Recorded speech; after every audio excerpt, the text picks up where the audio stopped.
Alors, pour ce premier système, si on applique le pivot, on recopie déjà la première ligne du système et ensuite on se débrouille pour faire disparaître les termes en X sur la deuxième et la troisième ligne. Donc, pour ce faire, pour faire disparaître déjà ce terme 2X, on va faire ligne 2 moins 2 fois la ligne 1. De cette façon, je vais faire 2x moins 2 fois x, ce qui permet d'annuler.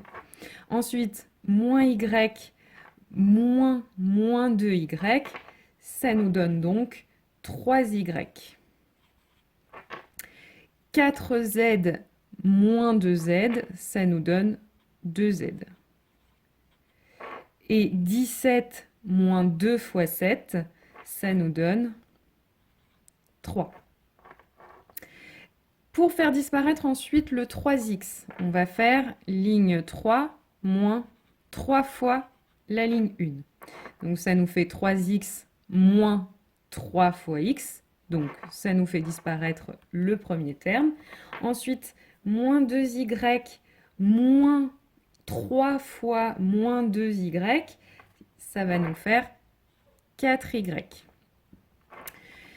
2z moins 3 fois z, ça va nous faire moins z. Et 14 moins 3 fois 7, moins 7. Donc là, on s'est débarrassé des termes en x. Maintenant, si je veux continuer à échelonner mon système, il va falloir que je me débarrasse du terme en y sur la dernière ligne. Donc, je ne touche pas aux deux premières lignes.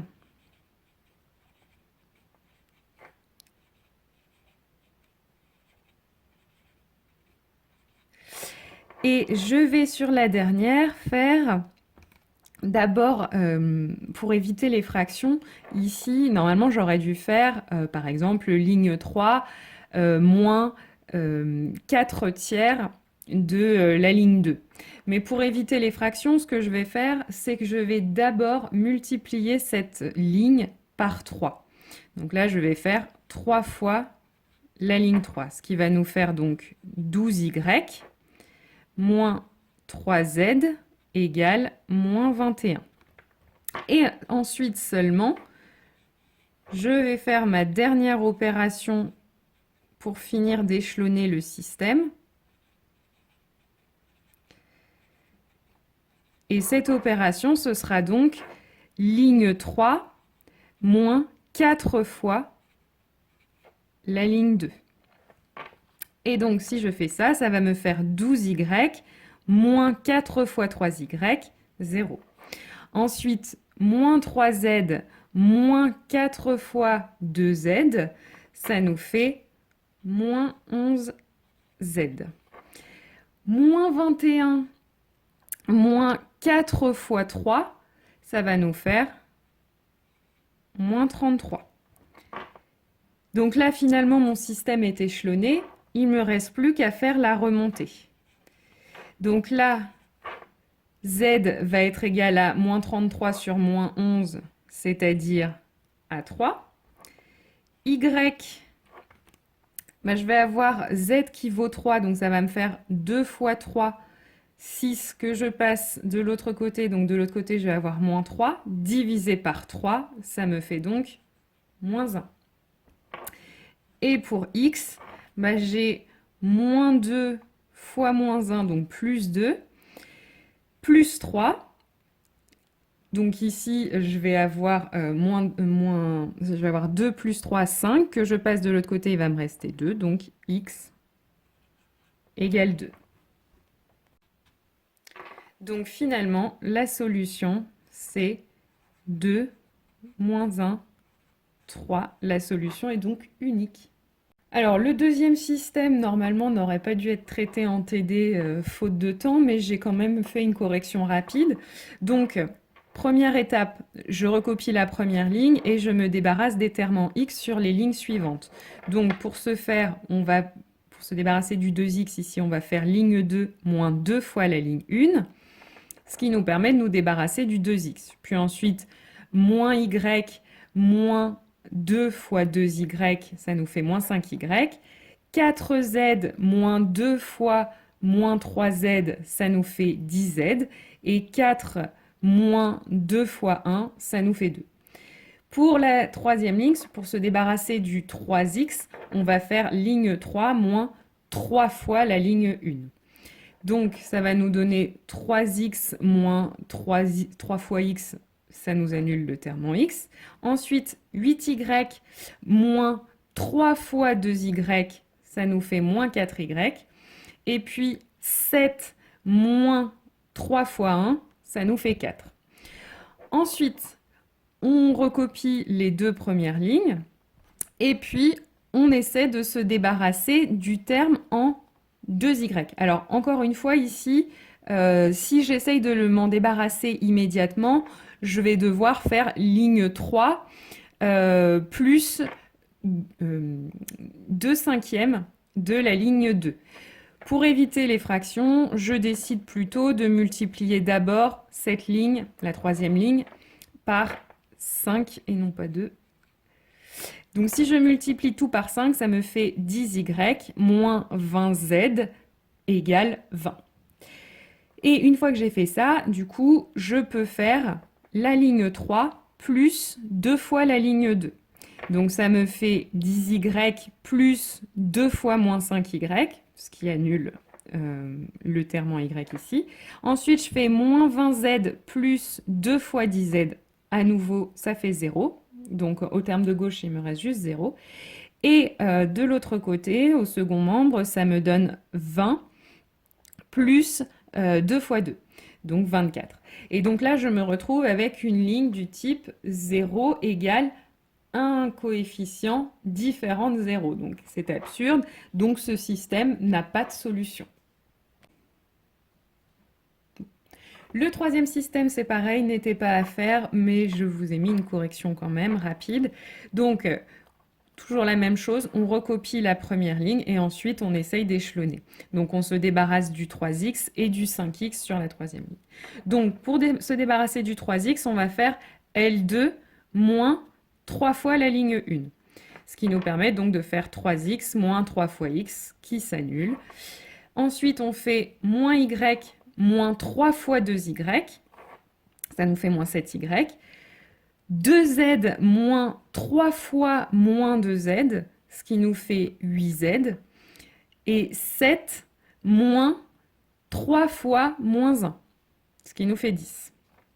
Pour la troisième ligne, on va faire ligne 3 moins 5 fois la ligne 1. Donc, ce qui nous permet de faire 5x moins 5 fois x, ça annule le terme en x. Ensuite, 3y moins 5 fois 2y, ça nous fait moins 7y. Moins 4z, moins 5 fois moins 2z, ça nous fait plus 6z.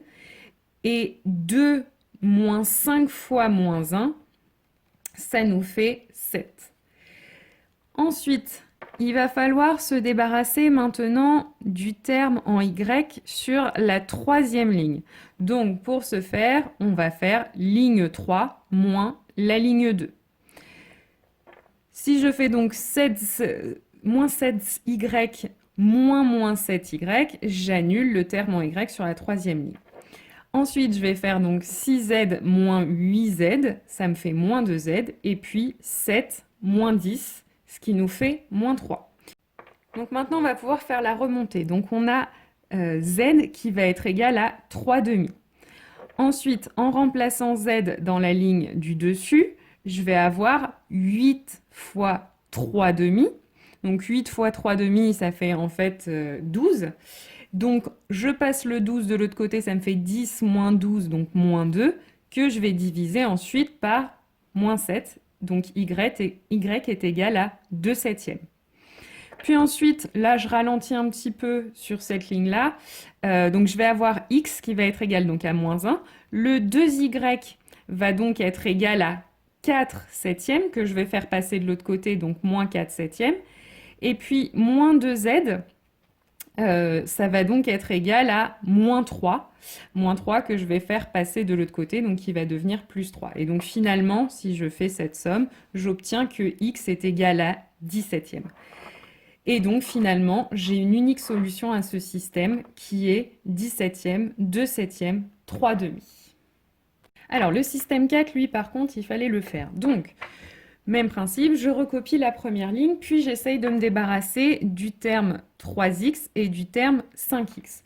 Alors là, vu les coefficients qu'on a, encore une fois, si je voulais me débarrasser du 3x, il aurait fallu que je fasse ligne 2 moins 3 demi de la ligne 1. Donc pour éviter les fractions, ce que je vais faire, c'est que je vais d'abord multiplier la ligne 2 par 2.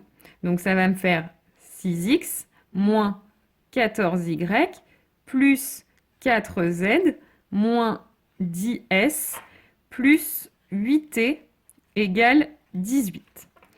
Même chose, si je veux me débarrasser du terme en 5x, il faudrait que je fasse ligne 3 moins 5 demi de la ligne 1. Pour encore éviter les fractions, je vais décider de multiplier ma ligne 3 par 2. Donc ça me fait 10x moins 20y moins 10z moins 8s plus 14t égale 44. Donc ça, c'est 2 fois la ligne 3 et ça, c'est 2 fois la ligne 2. Une fois que j'ai fait ça, je recopie toujours ma première ligne.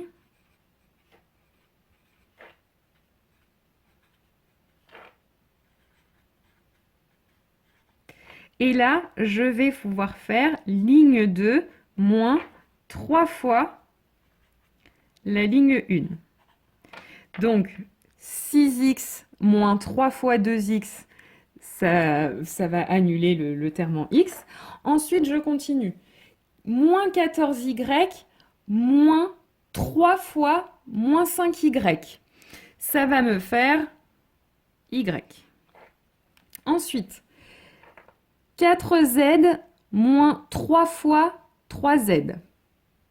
Ça me fait moins 5z. Ensuite, moins 10z moins 3 fois moins 4s. Ça me fait plus 2s. Ensuite, j'ai 8t moins 3 fois 2t. Ça nous fait plus 2t. Et ce sera donc égal à 18 moins 3 fois 4, donc à 6. Pour la troisième ligne, je vais cette fois-ci faire ligne 3 moins 5 fois la ligne 1. Donc 10x moins 5 fois 2x, 0. Ensuite, moins 20 moins 5 fois moins 5y. Ça va me faire 5y. Moins 10z, moins 5 fois 3z. Ça me fait moins 25z. Moins 8, moins 5 fois moins 4. Ça me fait plus 12s. Et enfin, 14t moins 5 fois 2t. Ça me fait plus 4t. Et pour le second membre, je vais avoir 44 moins 5 fois 4. Donc ça me fait 24. Maintenant, dernière étape pour finir d'échelonner mon système. Donc je vais recopier mes deux premières lignes.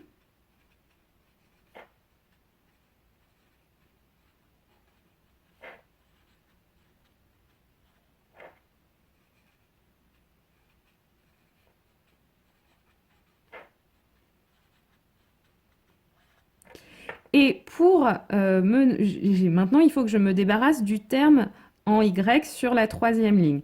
Donc pour ce faire, je vais faire ligne 3 moins 5 fois la ligne 2. Donc 5y moins 5y, ça va donc s'annuler. Ensuite, je vais faire 25z moins 5 fois moins 5z. Bah là encore, ça s'annule. Donc j'ai plus de terme en z. 12s moins 5 fois 2s, il va me rester 2s. Et 4t moins 5 fois 2t, ça va me faire moins 6t. Et pour le second membre, 24 moins 5 fois 6, ça me fait moins 6. Donc là, j'ai terminé. Mon système est échelonné. Donc il me reste à faire la remontée. Alors, pour faire la remontée, il faut repérer qu'ici, dans ce système, on a 3 pivots qui sont 2x, y, 2s. Et j'ai des variables libres. Les variables libres, ce seront z et t. Donc là, pour faire la remontée, ce qu'il faut faire, c'est exprimer mes 3 pivots, donc exprimer x, y et s, en fonction des variables libres, donc en fonction de t et z. Donc, pour la dernière ligne, ça donne, je vais exprimer s, donc s est égal à, en fait, donc 2s déjà va être égal à 6t moins 6. Si je divise ensuite par 2, je vais avoir s égale 3t moins 3. Ensuite, je vais vouloir exprimer y. Alors, y va être égal déjà à 6, auquel je vais passer le z ensuite de l'autre côté, donc plus 5z plus 2s, c'est-à-dire le s, on sait que c'est 3t moins 3. Donc, ça va me faire plus 6t moins 6 que je vais faire passer de l'autre côté. Donc, ça va me faire moins 6t plus 6. Et enfin, mon t, mon 2t, je le fais passer de l'autre côté.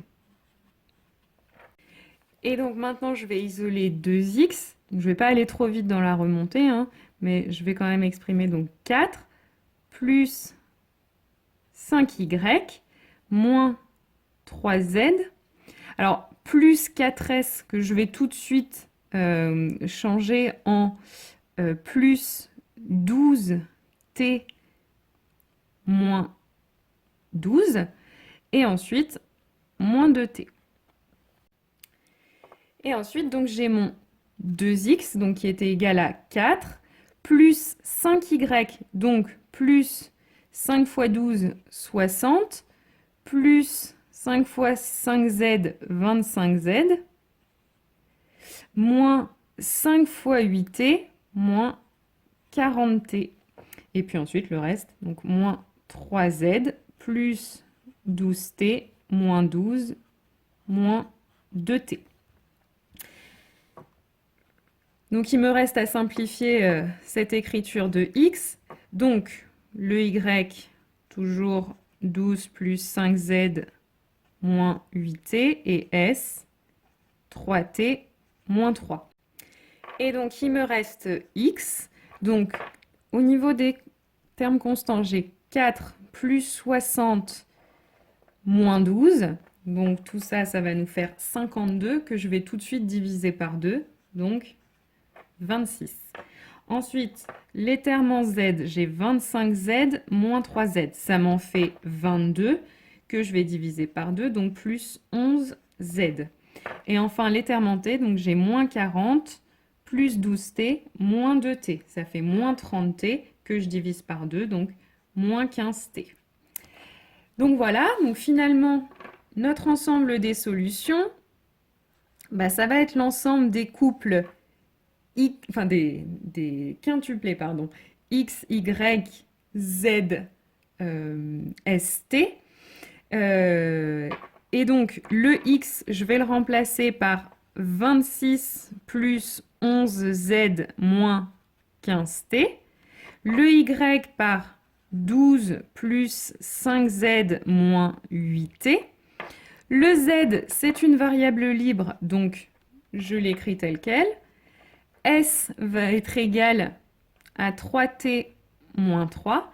Et t, c'est une variable libre, donc je l'écris tel quel. Et donc, z et t sont des réels.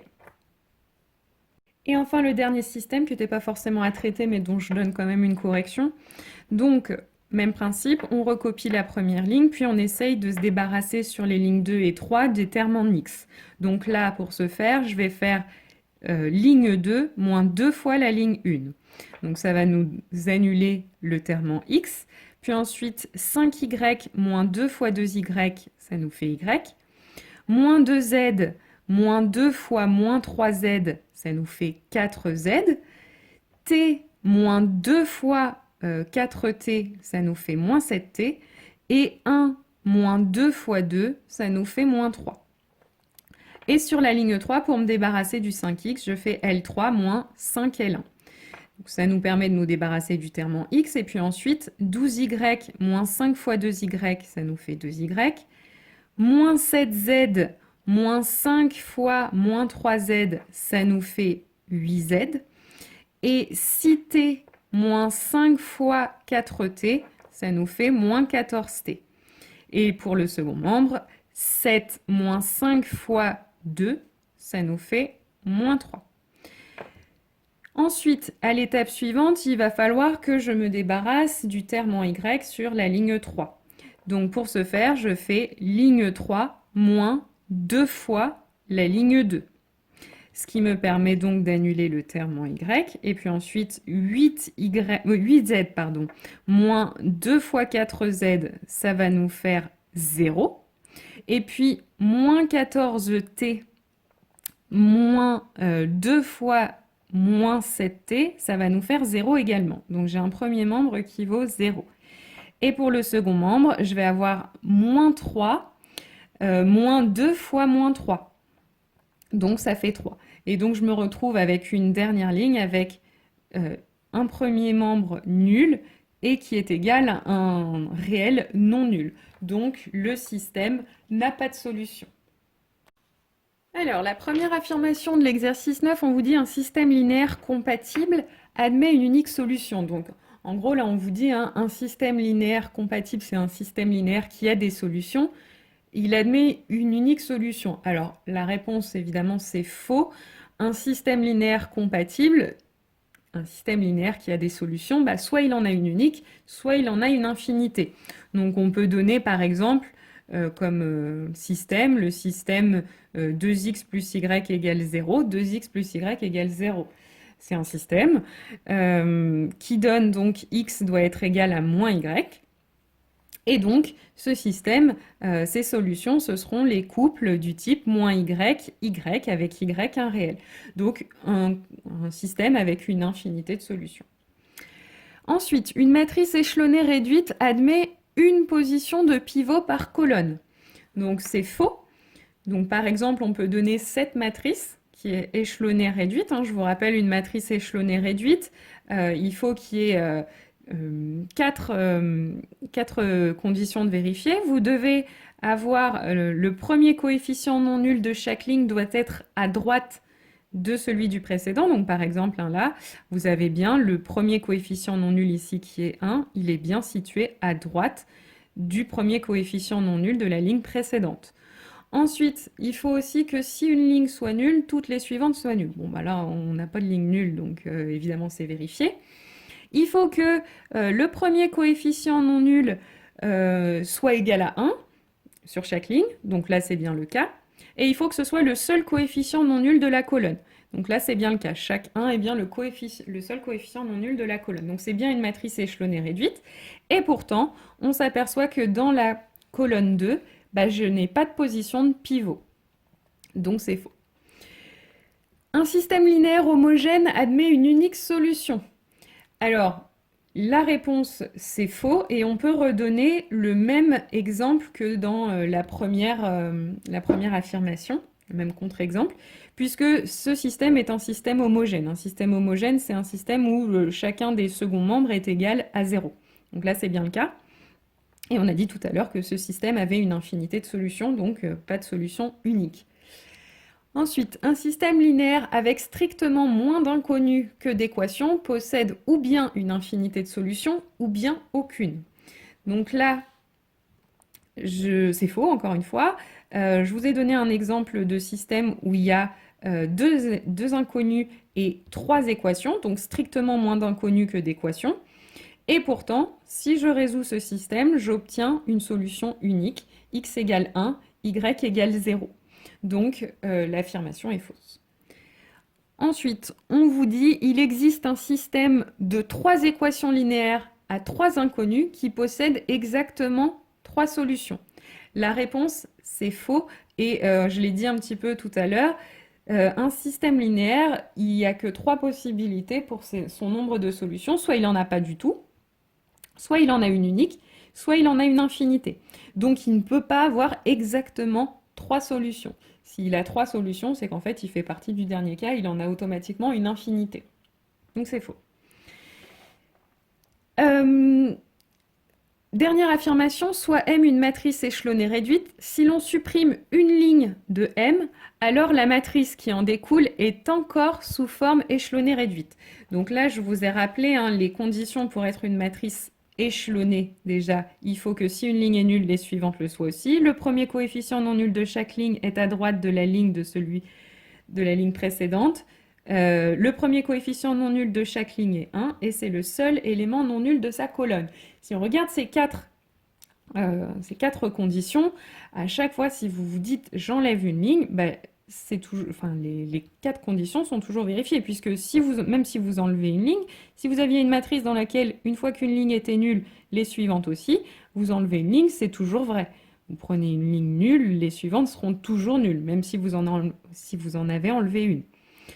Le premier coefficient non nul de chaque ligne est à droite de celui de la ligne précédente. Là, c'est pareil. Si c'était vrai avant que vous enleviez une ligne, une fois que vous en enlevez une, c'est toujours vrai. Le premier coefficient non nul sera toujours à droite de celui de la ligne précédente. Le premier coefficient non nul de chaque ligne est 1.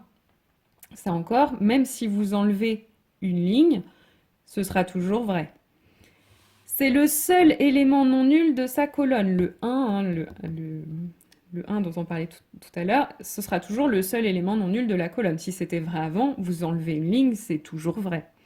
D'accord? Et donc, pour terminer, je vous ai mis un exemple de matrice échelonnée réduite. D'ailleurs, je n'ai pas terminé.